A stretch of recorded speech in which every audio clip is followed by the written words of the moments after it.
প্রিয় দর্শক, দেখতে পাচ্ছেন এটা একটা হারমোনিয়াম। এখন আমরা আপনাদেরকে হারমোনি বাজানো প্রথম থেকে শেখাবো এবং হারমোনির বিস্তারিত বলবো। দেখতে পাচ্ছেন এগুলো হচ্ছে হারমোনির ভলিউমগুলি।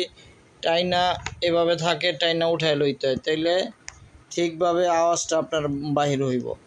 তারপরে এটা হচ্ছে বেলু, এটা এভাবে টান দিলে, এভাবে হারমোনি টিপ দিলেই আওয়াজটা আছে।